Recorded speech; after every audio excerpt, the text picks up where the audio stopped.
Episode 63, The Zodiac Killer Case. Person of Interest. John L. Johnson, about 30 years old, fits the physical description of the Zodiac Killer. He lived in the area of Vallejo.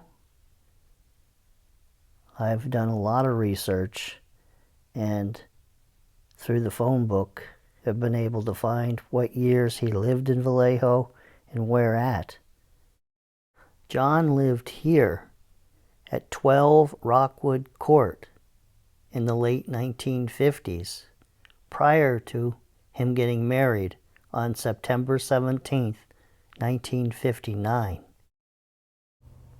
Here's the location where John lived in relationship to the Zodiac's victims in the first two crimes. But John moved from this area. John and his new wife moved into this place at 1045 and a half Virginia Street. This isn't the house. The house is behind this house. And you can see with those mailboxes, there's 3 different places, residences at this location. And the significance of this location is, with the Zodiac crimes, it's very close to where the Zodiac called the police reporting the second crime. It's within a half mile or a quarter mile. So where did John L. Johnson live during the Zodiac killings? Well, he lived on 124 Joan Drive in American Canyon, which is just north of Vallejo. And he moved there in the mid-1960s and lived there until the 1980s. And here's what the house looks like today. Here. This is where John L. Johnson lived during the Zodiac crimes. In this map, you can see how John L. Johnson's house fits perfectly in with the crimes.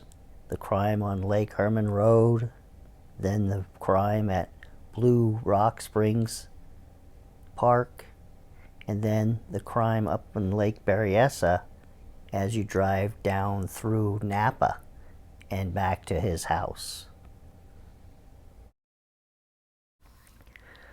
This is who I believe was John L. Johnson's father, John Lloyd Johnson. He was drafted into the Army from Vallejo in 1942. He was stationed in Oceanside, California at a time. And he had a kind of wild life. He had several marriages, and I think some of the marriages were not reported. And he was in and out of the city of Vallejo, and he lived all over. And quite frankly, he almost seems like the Zodiac. But he's nearly 50 years old in 1968 and 1969. But I could never find a connection to connect other than their names. And so it would be a crazy coincidence if this is not John L. Johnson's father. Next, I'm going to show you the 1940 U.S. Census data. And what you need to know is my person of interest. I'm talking about his father. And his name was called Jack, not to be confused with his father, who is John also, John W. And so, here we go. So Jack lived with his parents at 231 Kentucky Avenue in Vallejo in 1940. And they owned their home, and it was worth $1,000 at the time. And there's the members of his family. And then there's their ages. The father was 46, the mother was 44, and Jack was 18. And then there's the education of the family. And then here they were all born in California. And you can see Jack was a dishwasher at that time. And he worked 50 hours a week, which is quite a lot. And after this, he went into the military. And in 1950, he was in Vallejo. He was married to Anna, and he was a member of the United States Air Force. And my person of interest, Jack's son, John, was living with his mother in Benicia during this time. And John L. Johnson's grandmother passed away in 1960. The date there is of the newspaper.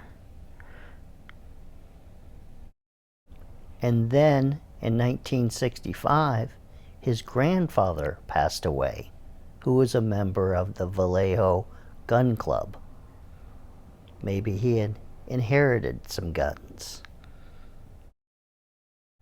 You learn things from making these videos and doing the research to make these videos.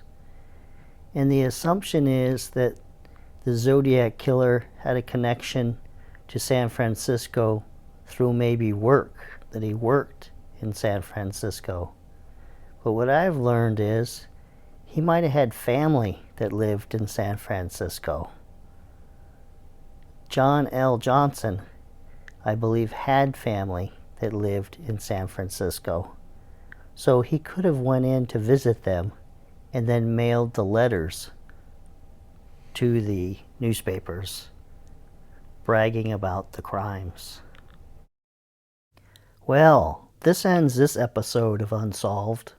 And on the next episode, we're going to do another crime scene reenactment that takes place in San Francisco. So I'll see you the next time.